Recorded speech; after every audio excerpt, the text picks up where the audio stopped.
Hey, a lot of recordings.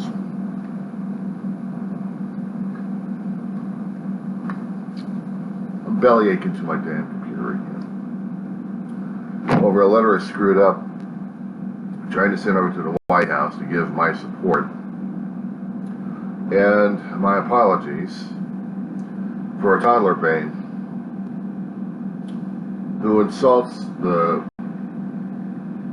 President and First Lady while they're doing a Santa tracker and they're trying to do a public service stuff. Being nice people, we'll see. But the problem is he had a schmuck on there who decided to attack them after they actually had a little tete-a-tete here, and then they end up in the damn news. But buried. I hadn't seen anything in the newspapers on this one regardless. I mean, it is the 28th, and this damn thing happens on Christmas Eve to Christmas Day. A few days ago. I'm seeing this now on an opinion piece. My own mental status at this point over here has been screwing up left and right. I've been trying to focus on things that matter the most to me. And I kept asking myself, why the hell did I put myself in a position where I'm telling people I've got this mental health breakdown channel here? Who the hell wants to see that damn thing? The thing is, this is a way to deal with my own crap as it is.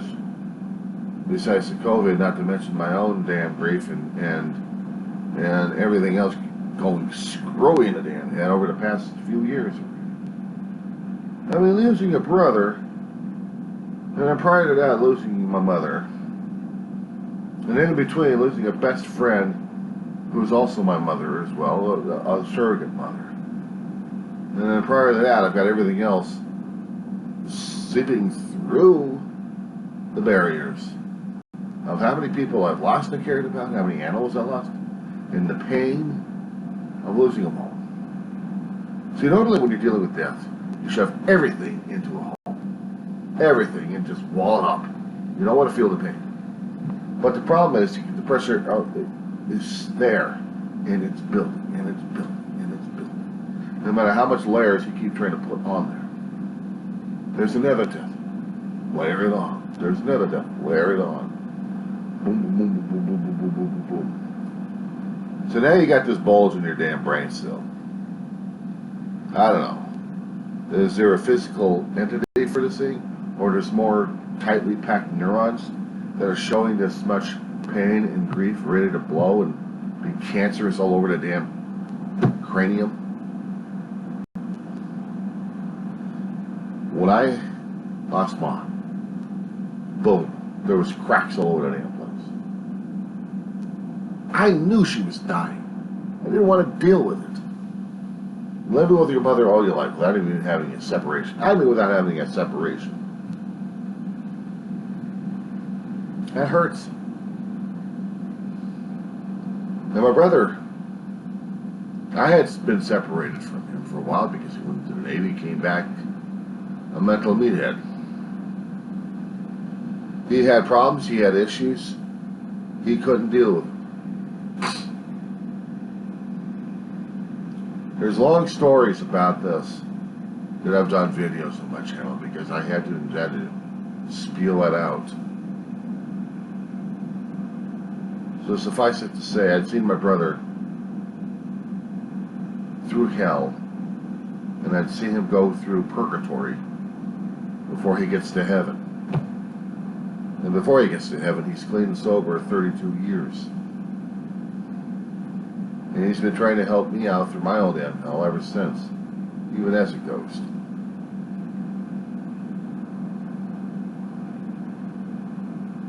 And since losing him. And in between, I've also lost a surrogate mother. A family friend has been with us for about 40 years. 40 plus years. 45 years, I think. 76. Yeah. So 76. The family and ours have been that tight. I can't cross my fingers. Okay?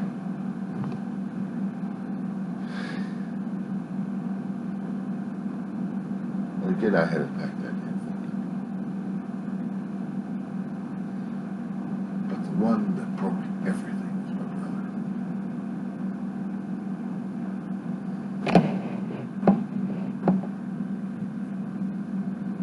When I lost them both, I actually lost all three of them. And no, I don't have a picture of her put up here yet. I gotta get the pictures.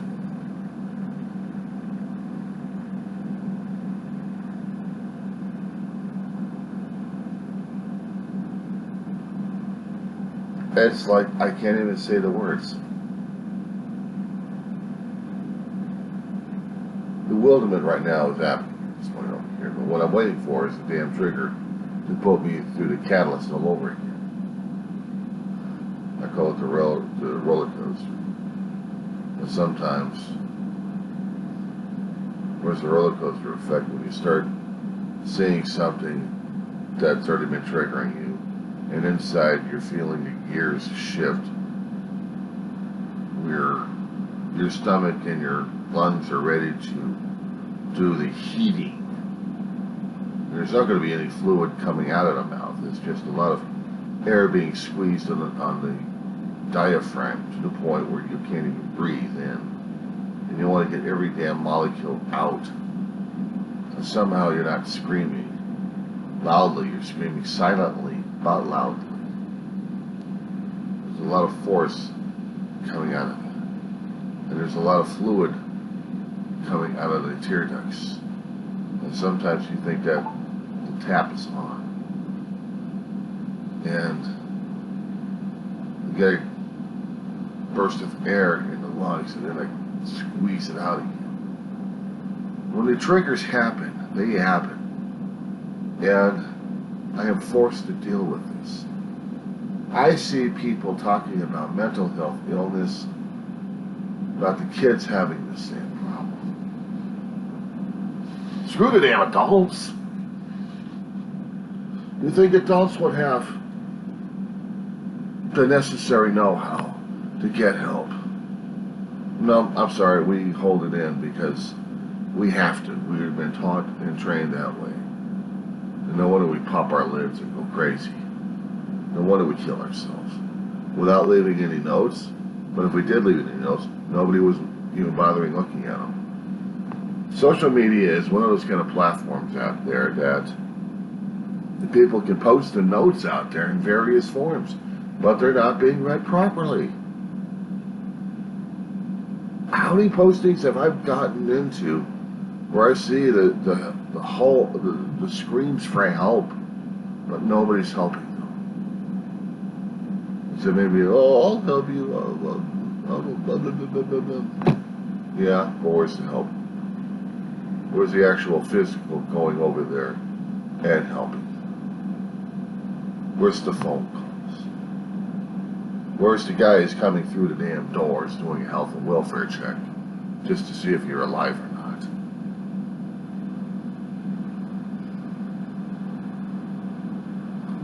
Things like that, how are you supposed to explain it to other people? How are you supposed to put it into words where you can actually articulate this stuff? Now, you think I've learned it enough. I've been reading books all my life. I've been hiding from people left and right. I've been dealing with fear and pain and death, literally, and grief. I've been struggling all my life, and yet never been diagnosed as such.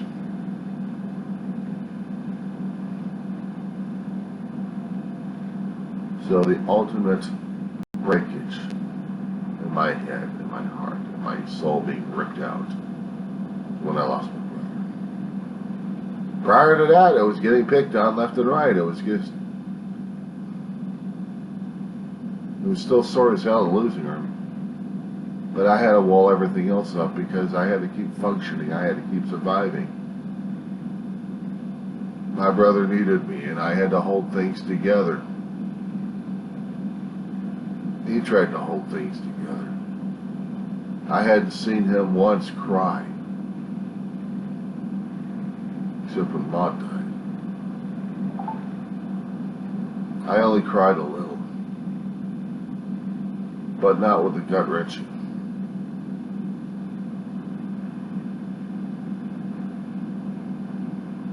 My brother was the last death. It was in September 8th, 2018. He's already suffered through stroke during that time. He couldn't maneuver very well. Couldn't take care of himself. Hell, he couldn't even wipe his ass. Speech centers have been affected where he can only speak about 2 or 3 words, and he's not sure if they're the right words or not. Except if he's in trouble. He did. And I was on 911 fast. I was trying to clear the place out so I could get the Stokes in here, or what they use for Stokes. So he can haul his ass out of here. And he was dying right there in front of me. I didn't even realize it. I'm getting my gear together. And I'm thinking, okay, going back over to the emergency room. I'm still needing to get a transportation home just in case for both of us. Keeping people apprised with what was going on. I mean, I had to be the communication director for everything. When Ma was going through her stuff, when she was going to the hospital over the last 5 years of her life, I was on social media talking to people left and right about what was going on, keeping friends and family notified. But when it came down for David, it was also for basically transportation of getting us home. In case David got pissed off at the ER and said, I'm going home, screw this noise. And he did that a few times when he was alive. This time he wasn't coming back, and I didn't realize it until I get out of the ambulance with my gear, head over towards the pedestrian entrance, check things in, and go to the desk over at Antelope Valley Hospital, tell them what's going on. They open the door, I'm heading over towards wherever they're leading me to, and there he is. He's not alive, he's a piece of meat. He's a piece of meat.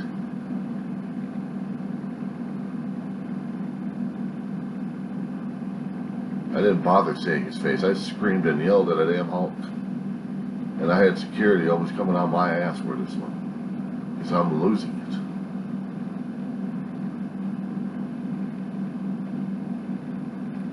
I still remember the pain. I still remember the shock. I still remember if there is any awe to it.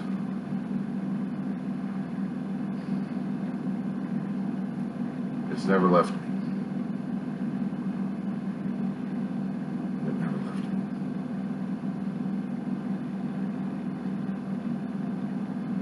So yes, I know what mental health illness is. I've been undergoing it for a hell of a long while. I know what the sting of death is because I've been through it myself. It should have given me a perspective looking at my brother, and it didn't. I was screaming and yelling at a corpse to get up.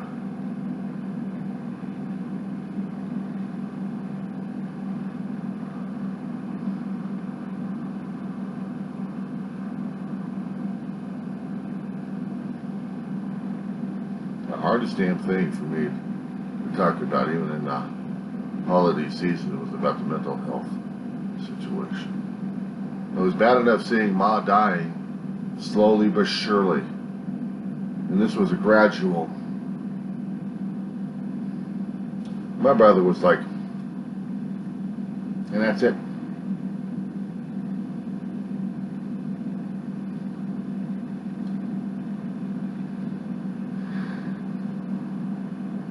I was going to send a letter over to the White House, give my support, and my apologies for having a toddler brain and insult the living crap out of him. I was going to talk to the President and the First Lady and the Secret Service, indirectly talking about the joys and pains of the First Amendment.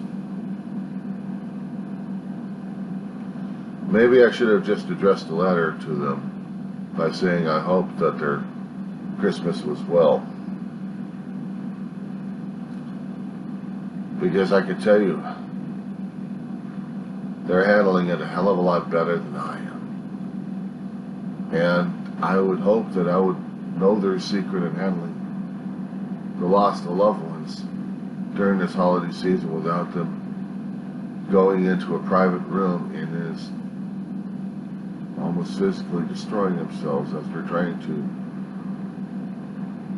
struggle with their own mental health.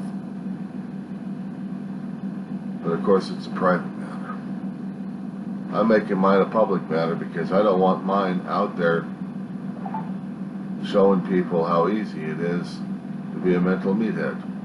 This damn thing is a killer sometimes.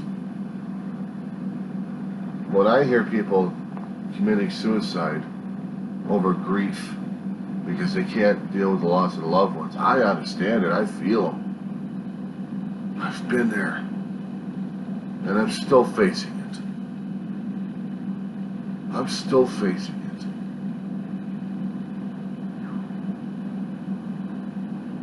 I'm hoping maybe, just maybe, there's something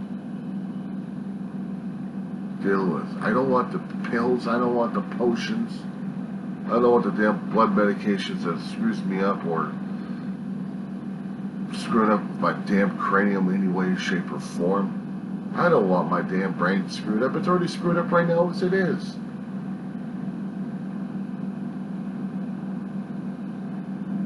The thing I would probably ask them if they had seen this is, where was your support at? Or did you have any support to deal with death?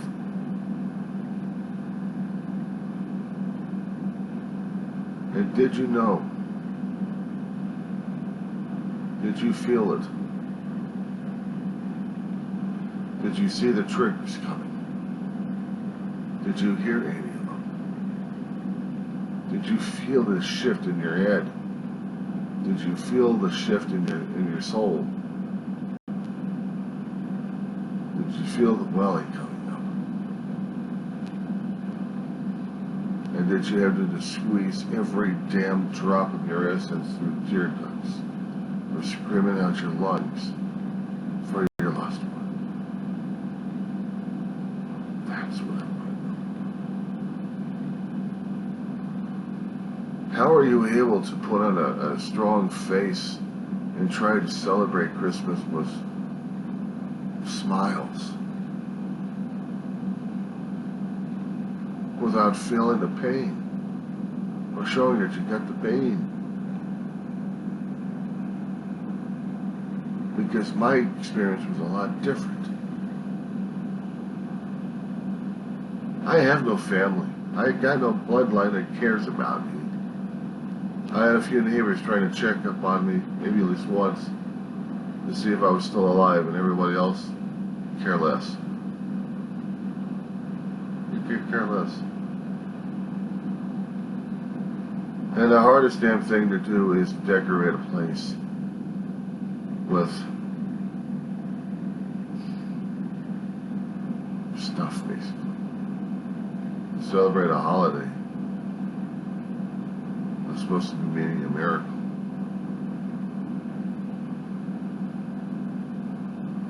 And the only thing I wanted for Christmas, the only thing I ever wanted for Christmas was a hug. A simple human hug. Who would have? Bear hug would have worked. If not, I would have done a bear hug. There have been trekkers concerned about families out there, images that would put me into the state where I'd be losing it. This isn't easy for me to do. Normally I'd stay the hell away from the damn camera. But over the past two years, because of the damn COVID situation, because of locking me up in here, doing online learning, online shopping, everything, because we had to deal with this damn bug, has exasperated a lot of things in me. I have to face how to deal with public in a group now. I have to face how to deal with college as a group. Live bodies, live teachers, live students, live. Not on a screen. I gotta deal with that.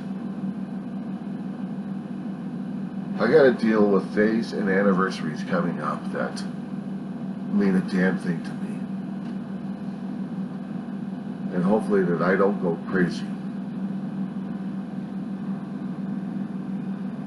And I'm trying not to deal with that.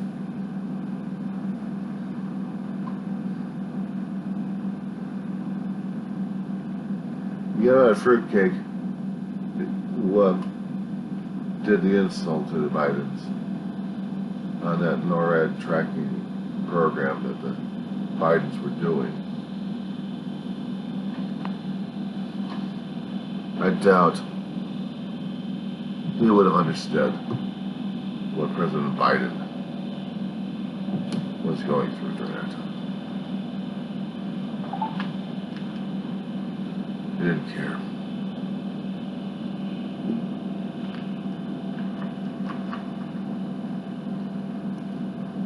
I call him toddler brain. Not the president, but I call the other guy a toddler brain. Because it takes a toddler brain to think of stuff like that and do stuff like that. Every one of those so-called fanatics out there, they're all toddler brains because they can't perform. They can't think. They can't even conceive of.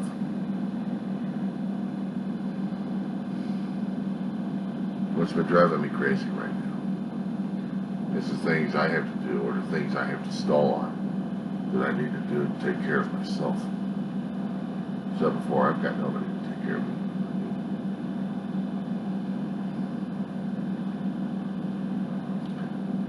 I know the message is too damn wordy and lengthy. It'll drive people crazy.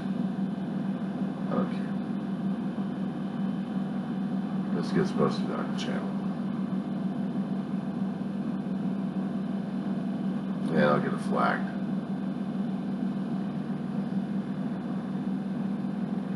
But I would hope to ask the Bidens a question. How did you deal with the holiday season with a few smiles? Knowing in you're still healing and you still feel that Grand Canyon.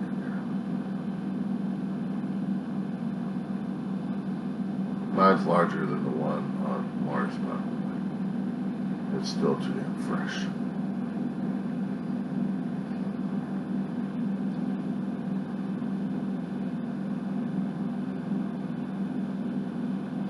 I'm struggling day by day. That's all I can do. That's all I can do.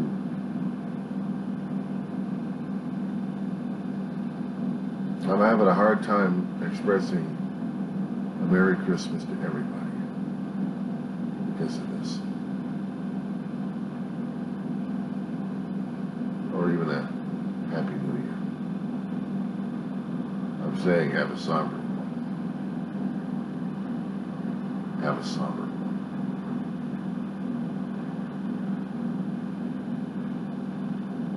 Anyway, I thought I'd send that out.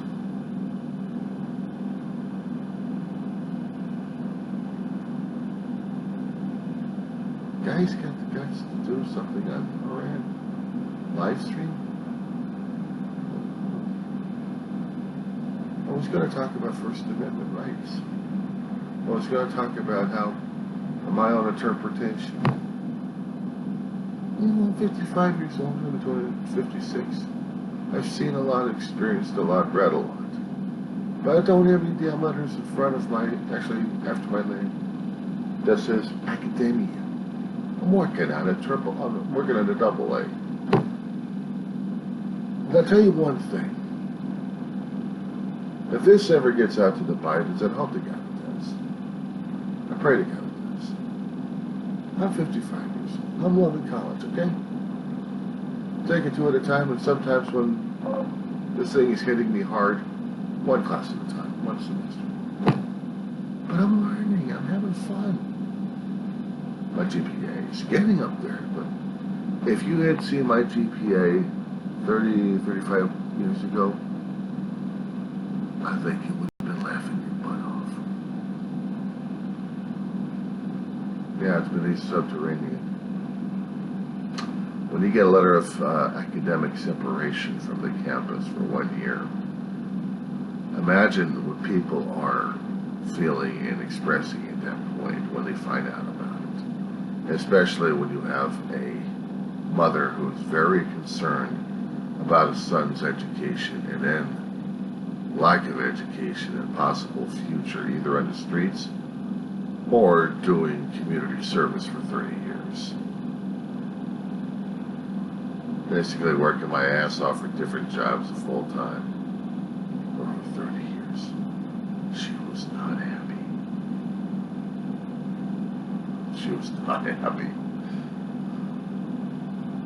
But I'll tell you something, even working like that for 30 years gave me more experience as well than what I could learn in the academia. I mean, it's fine learning about stuff in the academia world. Don't get me wrong.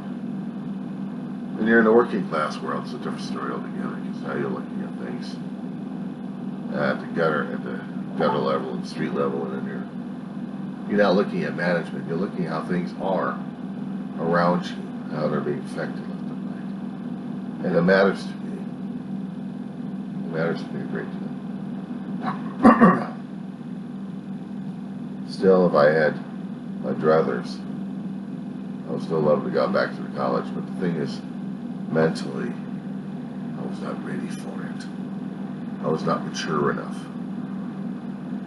I was nowhere near.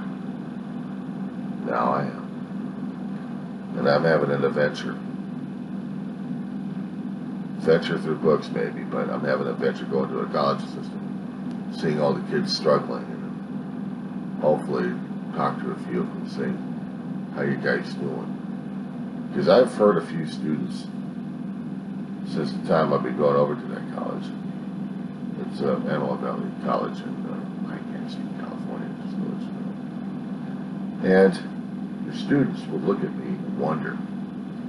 They had been wondering about me.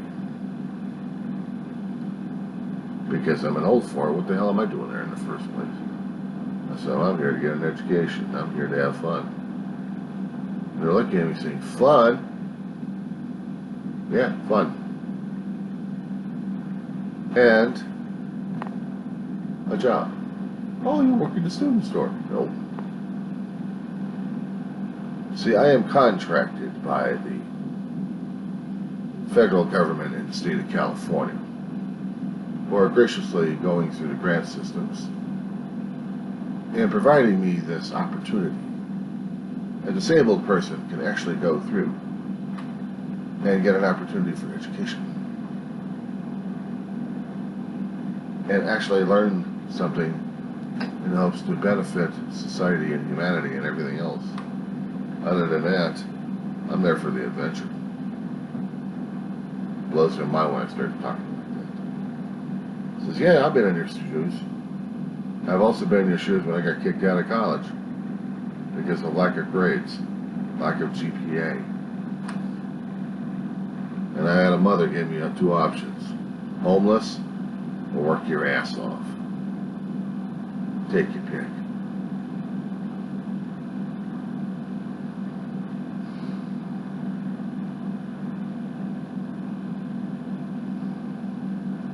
I wasn't ready and I wasn't mature for it back then. Now I am. And I'm still looking forward to it. With that one, I thank you for your attention, Mr. President and Dr. Biden. I hope that you've had a Not a somber holiday, but a happy holiday.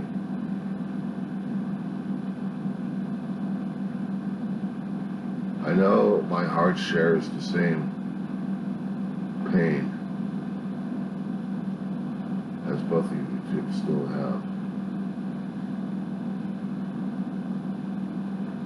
I will not say his name, but we both know. I hope and pray that you will continue to do well and you heal.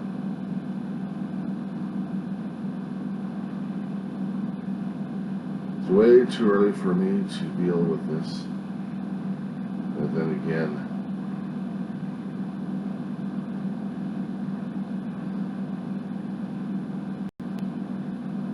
just to let you know, my name is John Weaver, and I'm in Rosemead, California. And I park apartments over by the Edwards Air Force Base.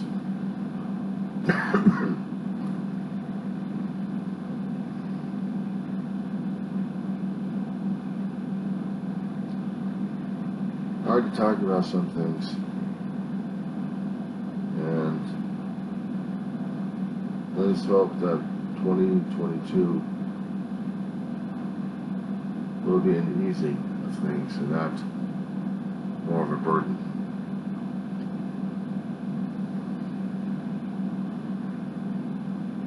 Take care, folks.